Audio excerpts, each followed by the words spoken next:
Hey there, compressed air friends. Coming to you bottom of the screen style, all supervillain like. And I had posted a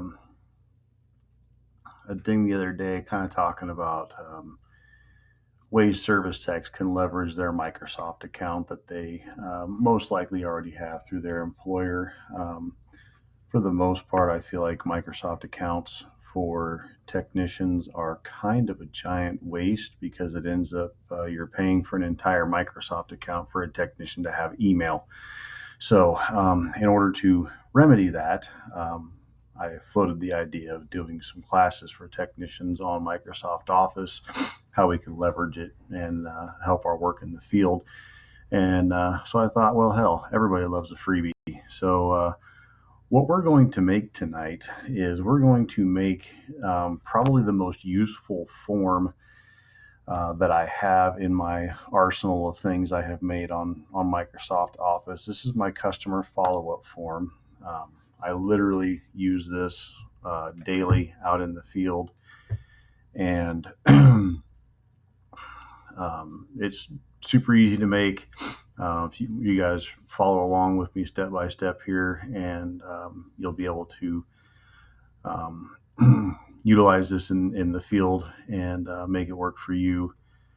And it's literally just a online web form that whenever I need to get follow up work quoted for a customer, I use this web link. It walks me through all the information that I need to provide the office to make sure that they have all the information that they need, and then it takes all that information, sticks it in an email, and emails it into the office all nice like, and um, emails a copy to myself so that I have it if I need to reference back to it for any reason.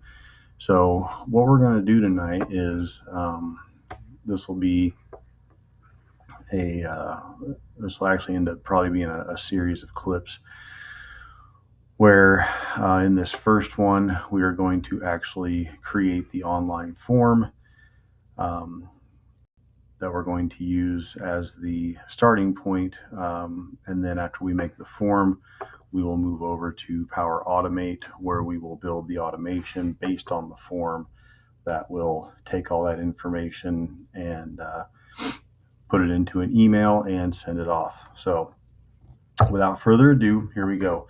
So first thing you're going to have to do is log into your Microsoft account.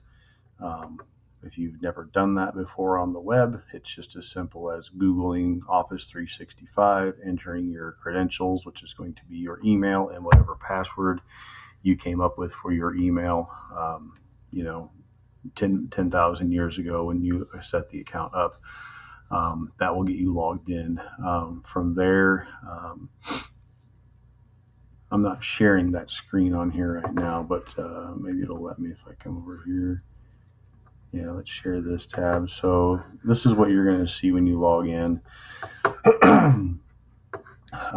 You won't have any of these pinned because you have to pin these, but if you just go here on apps, and it gives you kind of the more widely used apps here, but if you just click right here where it says all apps, and then you're going to click right here on forms, and when you do that, it will bring you over to this page right here, and then we're just simply going to click on new form, and right here at the top we are going to give this form a title. So I'm just going to call this follow-up 2 since I already have a follow-up. You can put a description in here that reminds you what this form is for, should you choose to, but you don't really have to. So first things first, I'm just going to go ahead and pull up my finished version as one to work off of. So in my form, so we're just going to hit our quick start here. And why are you doing this to me, phone? You know who I am. Let me in. All right, come in here, put in the magic number. Yes, it's really me. Face ID me twice. Okay, cool. Thank you. All right, cool.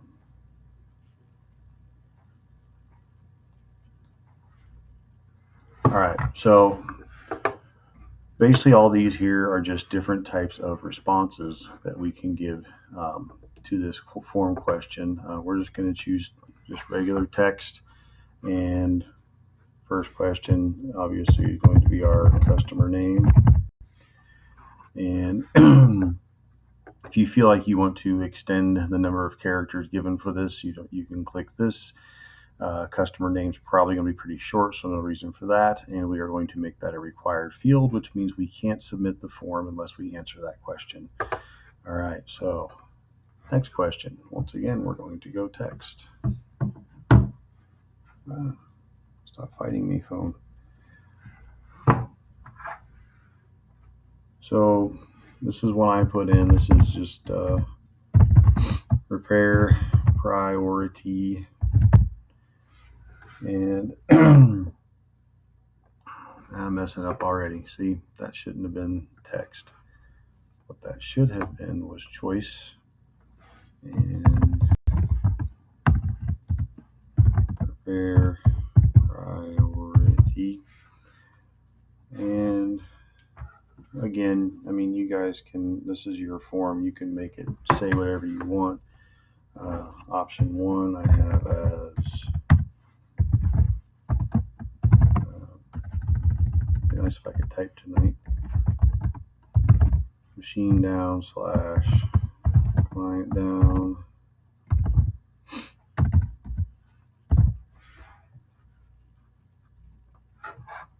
And machine down insufficient backup. And we can just keep adding options here. I won't go through my whole list, but we'll just say I have one that just says breakdown likely, and then one that, yeah, no, this is just maintenance. In my version of the automation of this form, I actually have it so that if either of these first two are marked, it automatically flags the email as high priority. We're not gonna go that deep on this one.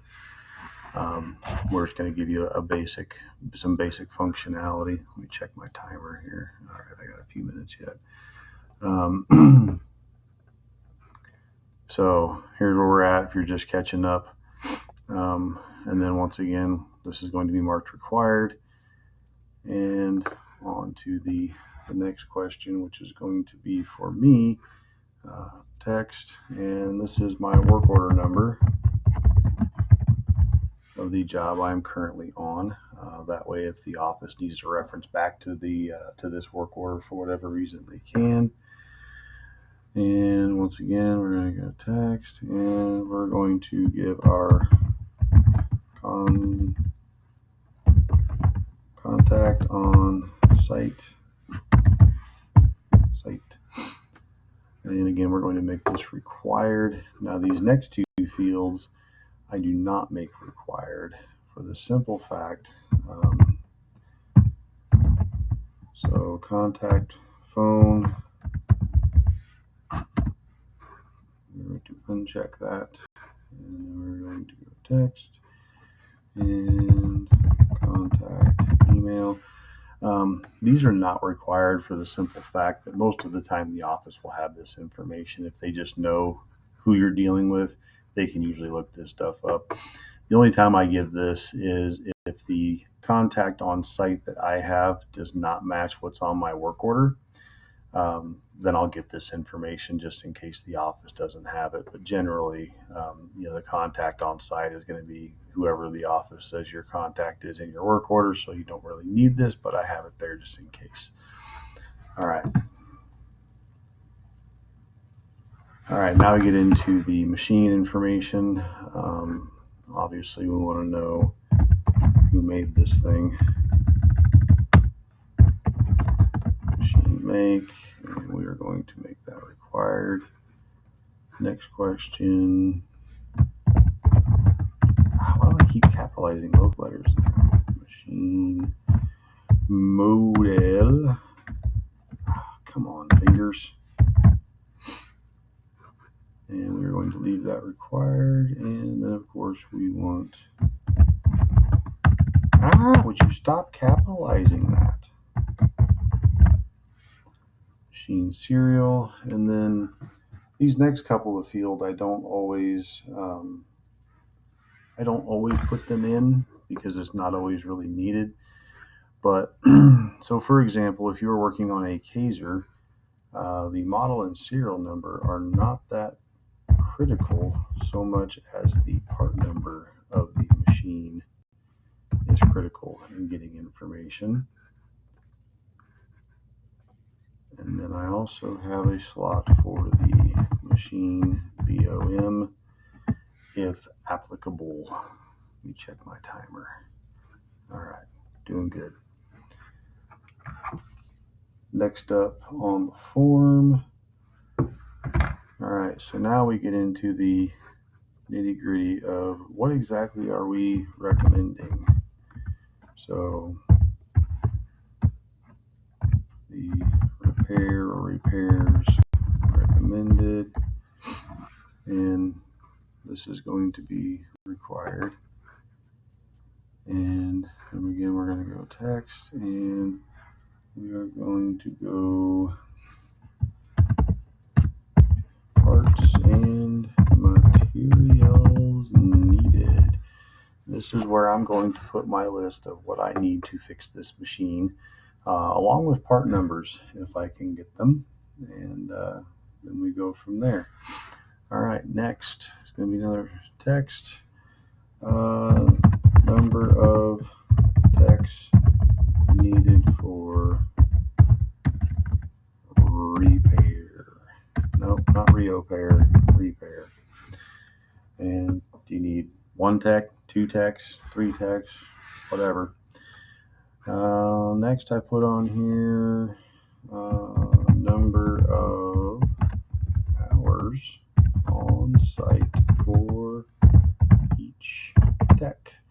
So if you need two techs, 8 hours each to get it done, then that's what it is.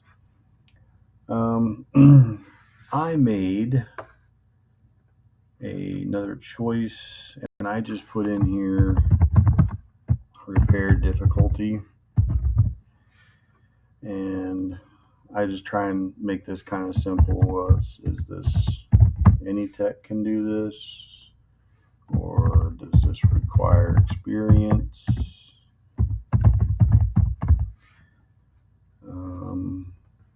Does this require a refrigeration license? Is this some hardcore controls work? Or is this a Rob only job? Again, you can add or subtract or not even put this in here, like whatever, it's up to you. And then on my list, the last question I have is another text question. It is just special notes or instructions for the office. And this may be something like work has to be scheduled on a Saturday, next day air parts, whatever, anything they might need to know to make sure that this thing's going off without a hitch. And so that's really it. That's the form right there. It truly is that easy. And now that we have this bad boy in place, what we will do is we will go ahead and click right here where it says collect responses. And